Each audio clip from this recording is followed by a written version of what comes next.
Toronto, Canada. The Conspiracy Show with Richard Serrett.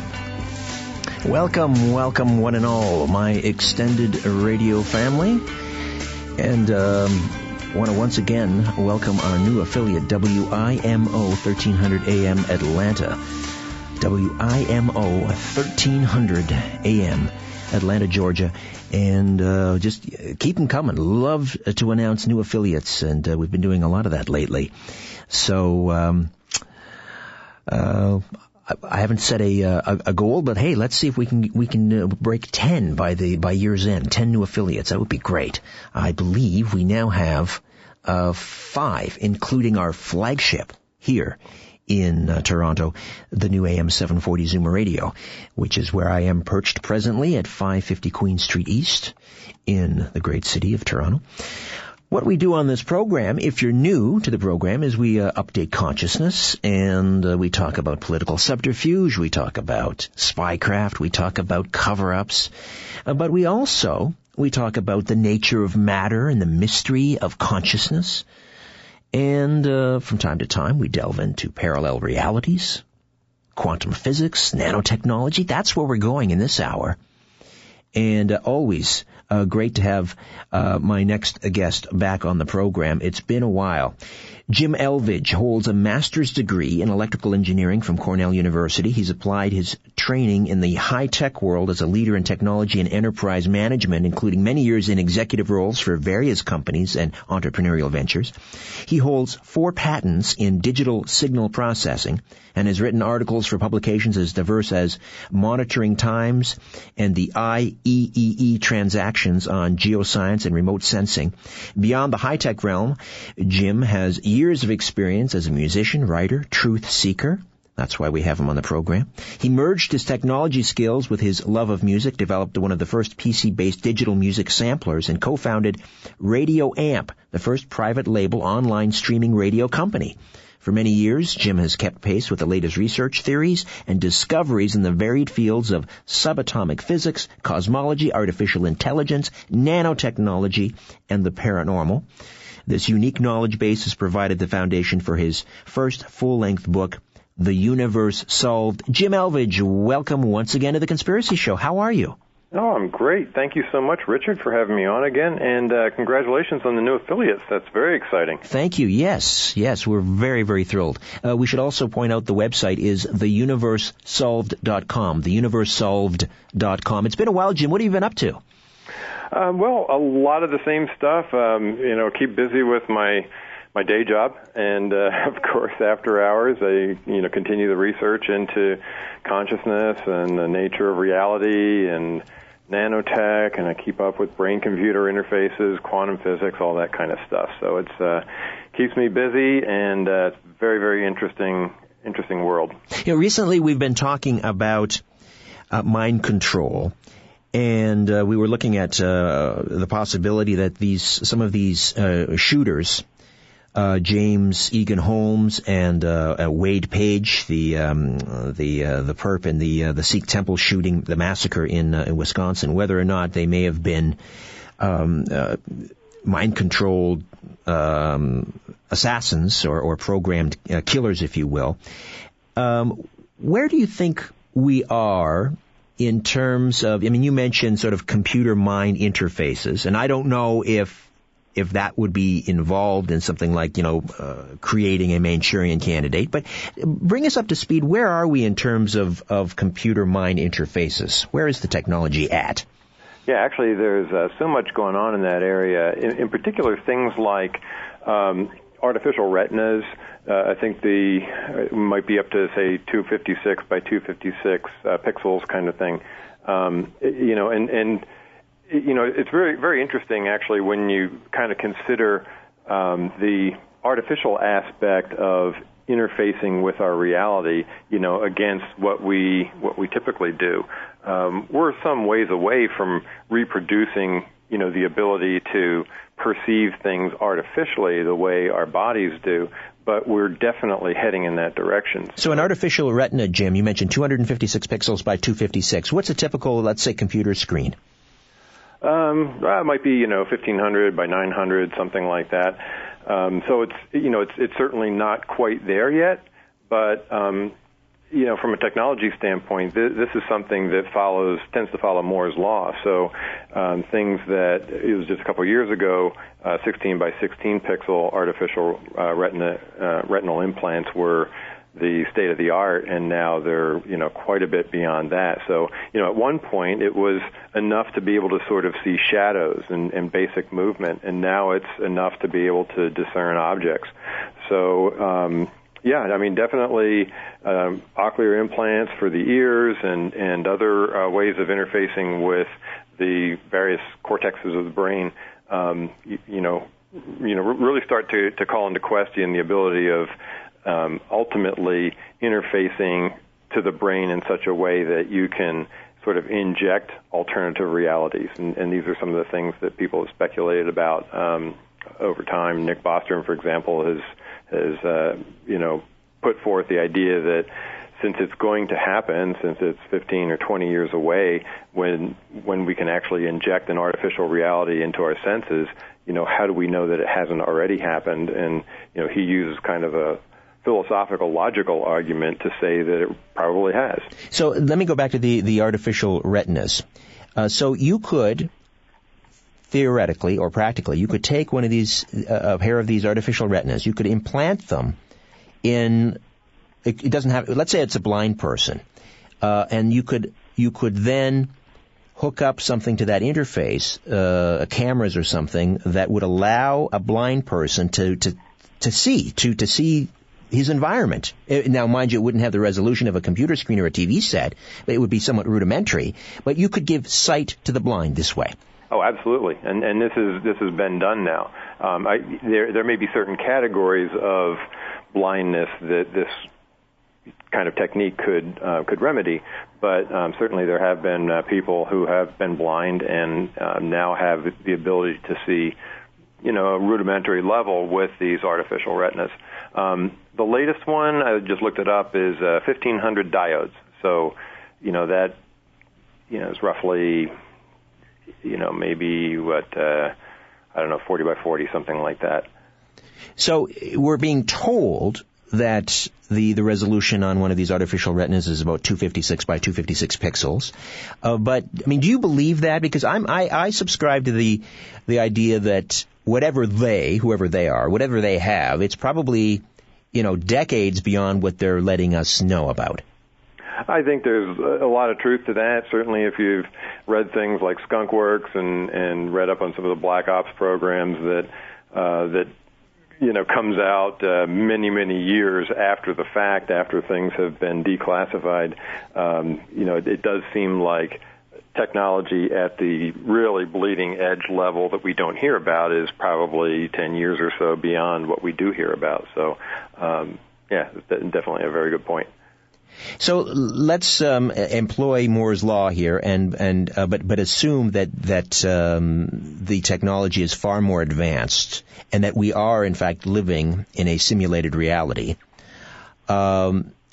What else then might they be able to do aside from these artificial retinas? How else could they create or program our reality for us? Well, if you think about it, all of your sensory inputs come through the brain, and this is one of the areas where I've really been spending a little bit of time doing more research on recently.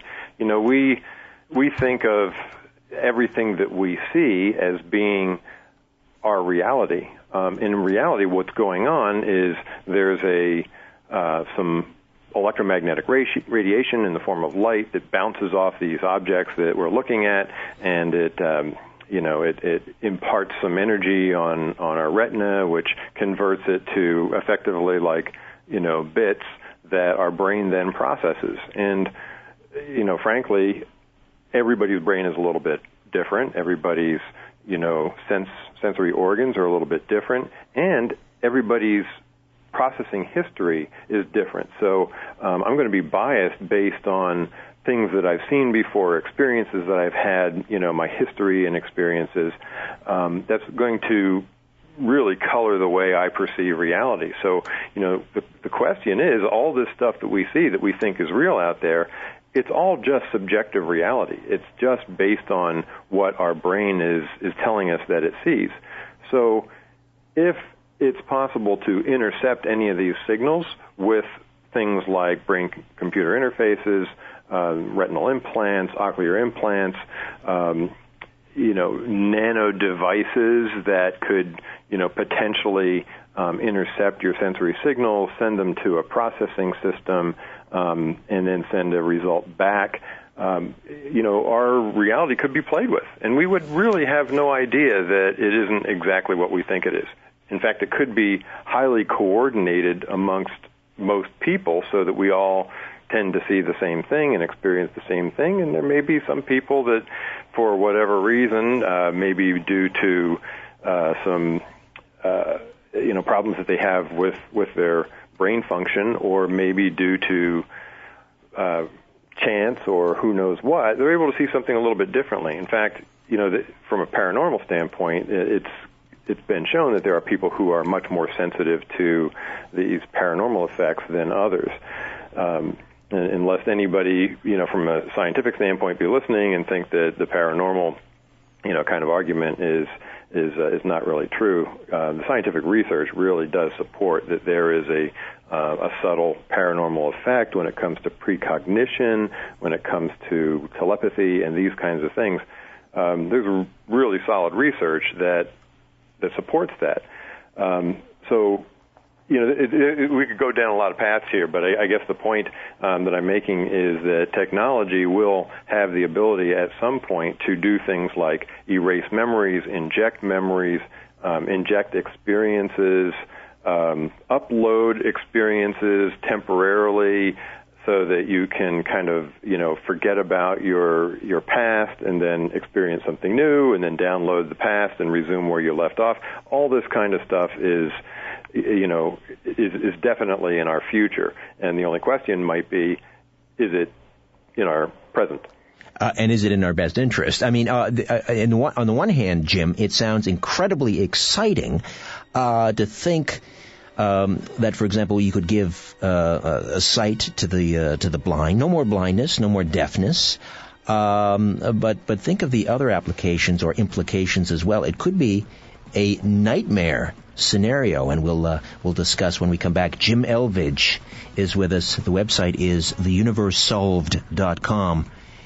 We'll be back in a moment. Keeping an eye on the New World Order. This is The Conspiracy Show with Richard Serra.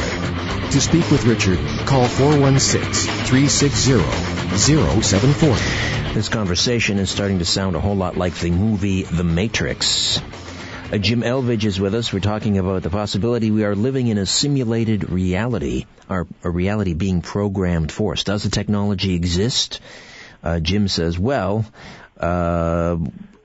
we certainly are on the road to living in a simulated reality, but an argument could be made that we are in fact there now. Some have posited that. Jim, is it within, let's say, the realm of possibility within our lifetime that we could, people are talking, this quest for immortality, that we could re-sleeve our consciousness, in other words, upload our consciousness and then put it in another body? Yeah, I have a slightly different point of view on that than some of the singularity folks do. I kind of think that consciousness really is something separate than an emergent property of brain function. The assumption that you can upload your consciousness is based on the idea that your consciousness is coming from your brain function. Therefore, if you can reproduce everything that's going on in your brain, all of your memories, and store that somewhere, that should be sufficient to, kind of reanimate some other body, perhaps, by downloading it. But if you accept the idea that our consciousness is something that's out there, which I think there's a great deal of scientific evidence for, then that whole scenario really isn't possible. It's only possible that you could allow, as your consciousness, your soul or whatever, may allow it to transfer from vehicle to vehicle. You know what I mean? So our consciousness exists outside, our mind, in other words, exists outside of our bodies, outside of the brain. Yeah, I think that's probably the case. I mean, I know that's not the scientific norm, and most AI researchers kind of believe that, you develop a powerful enough computer with sophisticated enough learning software that it will become conscious. I don't subscribe to that at all, really. I mean, we have systems that are approaching the complexity of the human brain now. The world's fastest supercomputer, Sequoia, has a capability of like 16 petaflops, and human brain capacity is somewhere in that range, 0.1 to 20 petaflops. Of course, it has to run some learning software, but there is also plenty of neural net software and things like that simulate brain functions. And there's nothing that indicates that any of these computers that have this, amazing capability have suddenly emerged consciousness. Somebody could also argue that the Internet is about as complex as the human brain. As of late last year, the number of links on the web was equal to the number of synapses in a human brain, and arguably just as well interconnected. But is the Internet conscious? Is it starting to do its own thing? I don't think so. I think it still follows a reductionist set of rules that that the people who build the servers and program the pages and the dynamic components are creating the structure for that. So I don't think there's anything that emerges from things as complicated as our brain just because it's that complicated. I happen to agree with you. I think our consciousness, our mind, or our soul, as some of us choose to call it, it does exist outside of our mind, or outside of our brain, rather, outside of our body, and you can't replicate that, although the materialists would, as you say, beg to differ. Now, in terms of artificial intelligence, where are we? You mentioned the Internet, approaching I guess the complexity of the human mind, or the number of connections and so forth. But do you foresee within our lifetime robots that would be virtually indistinguishable from humans? Oh, absolutely. Again, I don't think that they would have true consciousness, but I believe that they could be programmed to learn and to evolve in ways that we might not be able to predict. If you take something like the Game of Life, if you've seen that simulated, it's really hard to predict the kind of patterns that show up as a result of some very simple rules. Well, with a robot, you're putting in some pretty complicated rules, and if those rules have feedback paths in them and allow that robot to learn and develop new behaviors or new ways of communicating or something like that, certainly they're going to do things that we don't expect, and therefore they're going to have the appearance of being alive.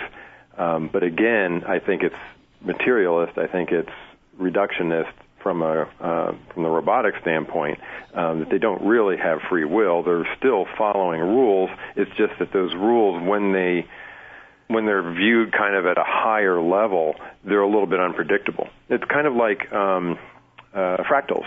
Fractals are based on some very simple rules. You can write a program that creates fractal images, but the images are so incredibly complex. People had no idea that complexity would emerge from something as simple as the basic rules that drive a fractal program.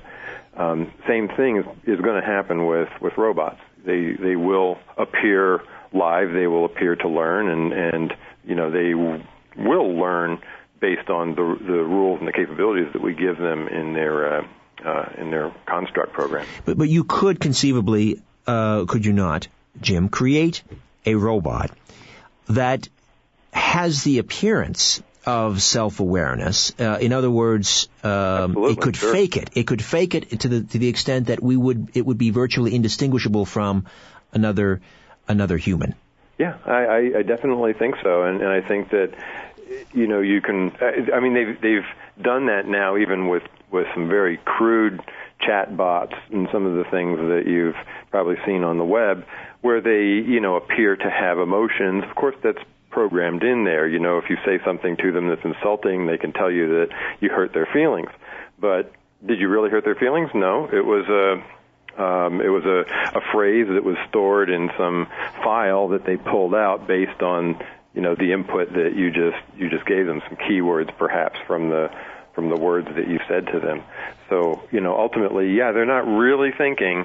They're thinking, they're processing, but they're not. They don't have free will. They don't have consciousness in the sense that humans do, and I don't believe they ever will. But they could give the outward appearance of having all of those things. Absolutely. Absolutely. Jim Elvidge is with us, theuniversesolved.com, and the book is The Universe Solved. This is sort of delving into, I guess, an area of bioengineering, but let me throw it out there because you may have a comment on that. And a scientist recently created, we are creating new life forms now. They recently created an artificial squid. They took a cell from a rat's heart, and they've created this artificial jellyfish, I guess, or a squid. Are you concerned about this, or do you think that we should do in science whatever we are capable of doing? That's a really good question. I am concerned about it. I think that genetically modified organisms, for example, I think it's a absolutely atrocious idea. We create these things because we can, because it helps some company get better profits, and we shove some of the research under the rug that shows that it can be harmful to us. A lot of these avenues of inquiry, nanotech has dangers, genetic modification has dangers, artificial life has dangers. All these things certainly have potentially a dark side, and I don't think we're really that good about putting in place safeguards ahead of time that can prevent, some disaster running amok. I happen to believe that it probably won't happen, because if we are living in some sort of programmed reality, which the evidence seems to support, then the likelihood that we're going to get some doomsday scenario and bring the whole thing to an end is pretty small. Of course, we could always reboot, I suppose, and reboot our consciousness, and we wouldn't be the wiser. But it just seems to me that if you look over history, we've always come very close to, or people have thought that we've come close to a disaster, a nuclear disaster, or a population explosion, or some virus getting out of the bag, a bird flu that's airborne, and these kind of things. They never quite turn out to be as bad as we think they are, and it may be just sort of that evening effect that the great cosmic program puts in place. Every year there's a new edition of a John Madden football. The folks at Electronic Arts, EA Sports, put out this new, whether it's baseball or hockey, and now if you've seen the commercials on TV for EA Sports or any of these, even these online games now, whether it's Warcraft, the image is so strikingly real, and there's a fluidity to these characters. Mm-hmm. They're getting to the point where you almost think you're looking at something real. Absolutely. It's really kind of exciting. And Electronic Arts, by the way, the building is right across from the complex where I live. And isn't that interesting? I've used the Madden series as kind of an example, even in my book, and a lot of the interviews that I've done, because they really do kind of push the state of the art in terms of realism. It's been a couple of years even since I've walked into a Best Buy or some electronic superstore, and I couldn't tell if there was a football game on or if somebody was playing, Madden 2010 or 11 or whatever it was. But yeah, every year they get more smooth and more realistic, and it's really, really amazing. And if you can imagine, this kind of simulation. Well, let's say there are headsets now that have a fairly high number of pixels as well. I think the old headsets were maybe 640 by 480, and there are some newer ones that are, much higher resolution, maybe approaching the resolution of your eyes, and they're wide angle as well, so you see things in your periphery. So you put those on and you watch something like Madden 2013 or some of the more sophisticated fantasy simulations, and it's just really hard to tell from a visual perspective that you're not immersed in some reality. The sound quality can be just as good as the way your ears hear normally. So between sound and the visual stimulation, we're almost there. Yet there is something almost creepy about it. I'll give you an example. There was a movie that came out, a Christmas movie, animated. It was called The Polar Express with Tom Hanks, and the movie, the storyline was a little boy doesn't believe in Santa Claus anymore. One night he wakes up and there's this train that comes barreling through his neighborhood, and Tom Hanks is the conductor, tells him to get on, and they're on their way to the North Pole. And this adventure begins. But, it didn't do that well at the box office because one of the theories was the animation was too advanced, and people were kind of creeped out by it. I don't know if you saw that movie, but I get the same sense with some of these EA Sports. It's almost too real. It's unsettling. Whereas an animated movie that's a little more crude or rudimentary, they tend to do a little bit better because we can certainly distinguish, okay, that's a cartoon, and then this is real life. Yeah, absolutely. And there's a term for that. I think it's called Uncanny Valley. So when you're on one side of the Uncanny Valley, the clearly not realistic side of it, you don't mind. You don't mind playing these highly pixelated games because they're not real. And then you kind of merge into the Uncanny Valley where it does feel creepy because it's very realistic but not quite.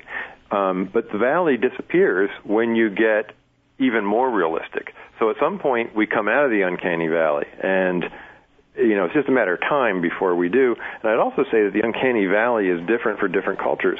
The Japanese culture, they're much more accepting of robotics and these strange faces that are almost human. I don't know if you've seen some of the, robotic facial creations that the Japanese labs have done, but they look very, very close to being human, and they're creepy to us, but they're not so much to them. They're much more an accepting culture of robotics than we are. So, yeah, Uncanny Valley is a... We're in it now, and we will pop out of it at some point, and certain cultures will pop out of it before other cultures. and again, if this is what EA Sports is releasing to the general public, again, I go back to this a very important point. I think whether it's DARPA or some other group has tucked away somewhere on a shelf, not telling us about, is maybe on the order of 10 or 100 times more sophisticated, and that I find absolutely frightening. We'll come back. Jim Elvidge, The Universe Solved, will open up the phone lines and make them available. If you have questions and comments, get involved in the conversation. Right here on The Conspiracy Show, my name is Richard Serrett.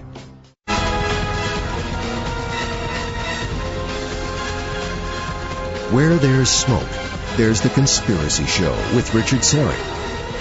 And coming up on the program in the not-too-distant future, we'll take a look at the Freemasons. Are they a misunderstood fraternity or a satanic cult, have some have suggested?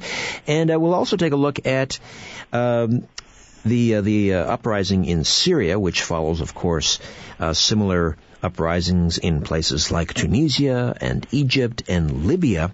And I'll speak to an independent researcher who says that the Arab Spring, which is continuing on into the summer and fall of 2012, is nothing like we've been told. It's not some popular uprising orchestrated by social media savvy young people, thirsting for democracy. It's all been orchestrated by the CIA and NATO intelligence. He calls it the fake Arab Spring. That's all upcoming on The Conspiracy Show. Right now, Jim Elvidge stays with us from theuniversesolved.com. Nanotechnology, Jim, it's one of those buzz terms that gets tossed around, and a lot of people, myself included, don't really understand what it's all about. Aside, my understanding is limited to the idea that we're talking about, self-replicating miniature robots. But what is nanotech? So that self-replicating idea is an aspect of it. Nanotech just means 10 to the minus ninth of a meter, or 1/billionth of a meter. So we've been doing things at a millionth of a meter, kind of a micron, for quite some time. If you hear of different, micron level processes in terms of chip creation, we're able to manipulate matter at that level, and nanotechnology is taking it 1,000th deeper. So it's kind of significant because it's getting to the point of sizes of molecules. So, for example, a DNA molecule has a diameter around 2 nanometers. So when we talk about manipulating things at a nanometer level, we're talking about, putting molecules together. And that's really interesting because that allows us to program things that can interact with molecules or cells or components of the body that otherwise we couldn't do. It's kind of like, when we do things like treat diseases with drugs or, whatever practices have been done so far, it's like taking a blunt hammer and trying to split an atom. Maybe not quite that bad, but we try things and we see if they work, and then we just use them. And they all have side effects and so on and so forth. But with nanotech, you could effectively really program something at a very, very tiny level to seek out and destroy the disease or the irregular cells or whatever it is that it's meant to change. Are they actually little robots, though? And how would you build a robot that small? Well, that's one aspect of it. Again, nanotech just means manipulating things at that level. So there's lots like, carbon nanotubes and things like that have interesting material aspects to them that can be used for strengthening things or, preventing materials from soiling or whatever. Mopping up an oil spill. Yeah, well, exactly. But, when you talk about robotics, then that takes it to a different level. Nano machines where you're actually programming things at a very small level. We can definitely manipulate, objects on a molecular level now. So, we can program small robots at that level with some instructions to do certain things. Now we have a nanobot. We have something that small that can be programmed to perform some activity based on receiving some input. And that, you can imagine the myriad applications for something like that, good and bad. Well, what if they're self-replicating? We have this doomsday scenario. I think even one of the pioneers of nanotech, Eric Drexler, talked about this in his book Engines of Creation, where you have these, imagine billions of these self-replicating robots, and all of a sudden it goes awry. And instead of, doing the job for which they were built, like I mentioned, mopping up an oil spill, they start consuming everything, all the matter on the earth. Right, and it's kind of like, to me, it sounds a lot like the Spectre of, sort of like a nuclear Armageddon type of scenario happening in the Linear Hadron Collider because we're, playing with energies we don't fully understand.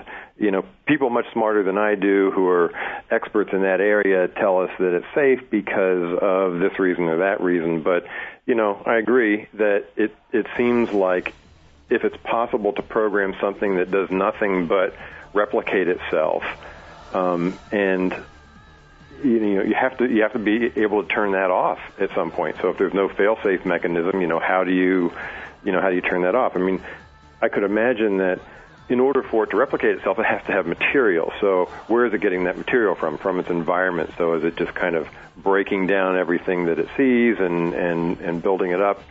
I don't know if that's even possible, but it does sound like a kind of a way out, scary scenario. All right. Well, let's talk about some upside of nanotechnology when we come back. Jim Elvidge, my guest, The Universe Solved. Stay with us here on The Conspiracy Show. You're listening to The Conspiracy Show with Richard Serrett. All right, Jim, let's try to get a little more positive then and talk about the upside of nanotechnology. You talked about, unleashing these these nanotech robots inside, I guess, our bloodstream, and they could attack, a particular, let's say, a cancer cell or something. So it sounds like eventually we could replace invasive surgery by just a little pill containing some of these self-replicating robots. Yeah, absolutely. In fact, this has been done, something called nanoshells that travel through the bloodstream, and they can accumulate in cancerous tissues, and you could attach, chemical medicines to them that would target those bad cells only. But that was sort of a 2009 technology. More sophisticated would be taking robotic nanoparticles and actually have specific targets. There's one called IT-101. It's a 30 nanometer particle that's been tested in some human safety trials. But so yeah, things like that. Fighting disease and cancer is definitely a possible upside to nanotech. Cleaning up environmental disasters, maybe global warming. Releasing some well-programmed bots into the atmosphere and breaking down, some of the global warming agents. I could even imagine that, if you had the right technology to seek out, say, cores of nuclear weapons, all it would need to do is convert U-235 into something that's benign, and then your nuke would never explode. So it could theoretically be a nuclear deterrent. And I can imagine that at some point, if somebody has the wherewithal and the technology to unleash that on their enemies, then that could be more of a threat. You could annihilate your enemy's nuclear deterrence, and then you still have your own. So you could imagine kind of nano wars. This was actually something that was written about by Neil Stephenson in the book Diamond Age. So if people are interested in that kind of thing, he really raised some interesting ideas about wars with nanoparticles that could happen in the future. And now we appear to be having wars fought sort of at the computer virus level. I know you have a background in computing and so forth. There is a virus that was unleashed into Iran's nuclear program, where for the first time you had a virus that would actually cause a mechanical device, I guess in this case it was the centrifuge, to fail. Have you looked into sort of what did they call that, Stuxnet? Was that what it was called, that program? Yeah, I think so. I read a little bit about that at one point. I think that all the things that people say can't be done. You never say the word can't, right? Eventually somebody's going to figure out how to do exactly what people on a particular time say cannot be done. Parallel universes. Jim, I know this is an area that you like to delve into. It's one of my favorite topics. Recently, well, I guess it's been a year or so, at Oxford, some mathematicians came out and said that the multiverse theory of the universe, the multiverse theory, is correct, meaning that there are an infinite number of parallel universes out there. What do you make of that? Yeah, I think that it all depends on how you look at the data. ECOKI, which is a research facility, a physics research facility in Austria, came to the conclusion a few years ago that reality doesn't exist unless it's observed. Down to the microscopic level and the macroscopic level. So, and they determined that to an order of like 80 orders of magnitude of certainty. So I have read research that is convincing, for multiverse research that's convincing against multiverse research, for reality against reality. It really kind of depends on the way the experiment is constructed, I guess. But my belief is that this idea of infinite reality doesn't make a whole lot of sense. I understand where it comes from and why it's a kind of a convenient alternative to the Copenhagen interpretation in quantum mechanics, but if you think about all of the evidence that our reality is under a program control, there's no reason that you would make it infinitely more complex. To have something create an infinite number of realities requires an infinite amount of energy. And I just don't think that our universe is infinite in that way. I think that what has been created is finite to some level. It's huge, but it does have some bounds, and therefore the idea of infinite realities can't fit within that paradigm. I want to go back to something you just mentioned, the theory that that reality doesn't exist unless it's observed. This is something that I've always wondered about. The moment that you exit a room and shut the door, does that mean then that everything in that room just collapses like a waveform? It's not being observed, so it doesn't exist? No, I don't think so. I think even in sort of standard scientific theory, what they're saying is that if something hasn't yet been observed, as soon as it is observed, the waveform collapses and you know its position and all of that. But then it doesn't go into an uncollapsed state when you stop looking at it. You know what I mean? So, but if you think about this from the other way around, think about it from the standpoint of, you know, if I were the designer of a universe, if I were creating a universe, how would I do it? Do I need to create the detailed structure inside a tree if nobody's ever going to cut that tree open? You know, no, I only need to create what's observable.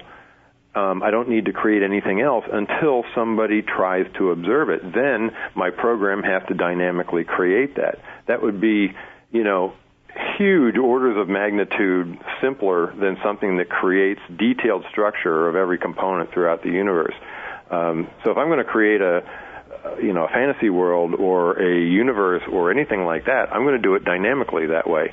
And if you follow those rules, it turns out that everything that we experience in quantum mechanics, entanglement and, you know, the observer effect and all of those kind of anomalies all make total sense from the standpoint of, you know, an efficient programmed reality. Right. In other words, you only need to create those complex components if they're going to be observed. Otherwise, exactly. It's like a movie set. It reminds me of the Jim Carrey movie, The Truman Show. And every once in a while, you know, something happens in his programmed reality. An elevator opens, and he catches a fleeting glimpse of the fact that there's no actual elevator car there. He's sort of seeing behind the set. Right. Yeah, exactly. I mean, you know, the example I've used before is like a cup of coffee that you have.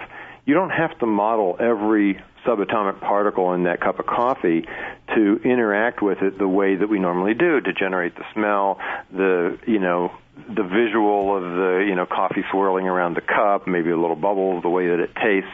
That requires a certain amount of information, and maybe it's 10 megabytes of information. But the total potential information content in a cup of coffee is probably, you know, 100 trillion megabytes or more. So there's a ratio of maybe 100 trillion in compression that can be applied to an ordinary object, you know, just to make sure that it's observable. Now, as soon as somebody wants to isolate an atom in that cup of coffee and look at it, the program's going to have to figure out a definitive position for that atom, which results in the collapse of a wave function, or, you know, what they call decoherence in quantum mechanics.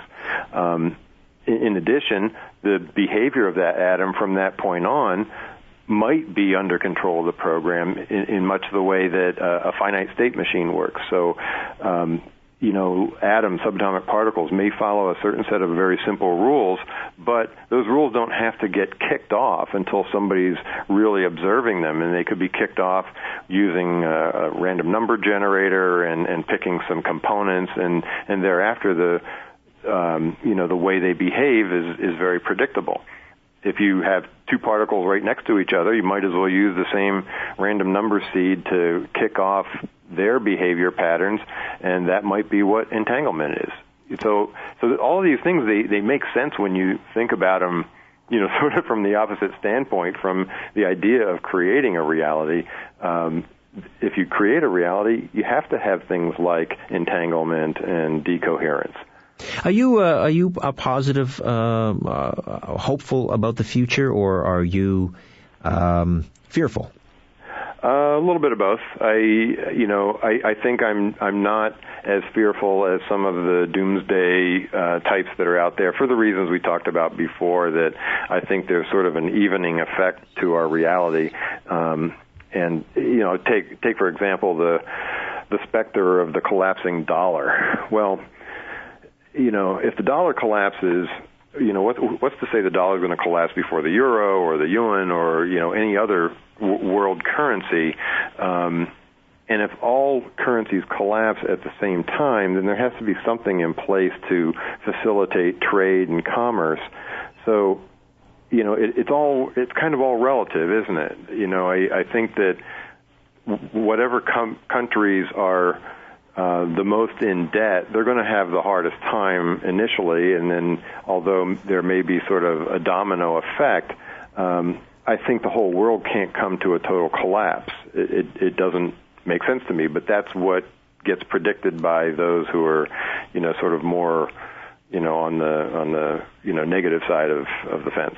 What about the other area of huge concern, and that is peak oil? That we have in fact now arrived at a point where even if we wanted to throw the remaining reserves or resource, this non-renewable resource, into converting to another form of whether it's hydrogen or so forth, in order to retool, now there's not enough energy available to effectively do that. So we're at a point of no return.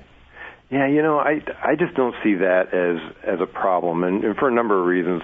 Oil could be abiotic. I don't think anybody's really ruled that out yet. In fact, I used to take I took an astronomy class from Thomas Gold, who was an early advocate of the abiotic theory. Very, very smart guy, and he came to his conclusions logically, and it was definitely against the mainstream, which scares a lot of people. A lot of people who build their careers on some, foundation of beliefs, and then somebody goes against that, and then they have to attack them. So, that's a possibility. I've heard that there are oil reserves in the United States that exceed the oil reserves in Saudi Arabia. I don't know if that's true, but I've done a number of shows on abiotic oil, and I think there's something to it as well. We're certainly behaving as if we have abiotic oil. Jim, listen, always a delight having you. Let's not wait so long before we have you back on. And what are you working on? Yeah, so actually kind of diving into the nature of matter, this whole thing with the Higgs boson has really got me very interested in what matter's all about. And, the more I look into it, the more I realize that matter is really nothing but information. And our world, at the deepest level is just data. And that's just one more bit of evidence for the programmed reality model. All right. That and the nature of consciousness. All right, let's discuss matter when we have you back on. Thanks for this, Jim. Would love to. Thank you, Richard. Great to be on the show. Thank you. Jim Elvidge, theuniversesolved.com. Thanks to Dave Gaskin for technical production. And back next week, we'll talk about the fake Arab Spring. In the meantime, don't be afraid. There's nothing concealed that won't be revealed. Nothing hidden that won't be made known. What you hear in the dark, speak in the light. What I say in a whisper, proclaim from the housetops. Move over, Aphrodite. I'm coming home. Good night.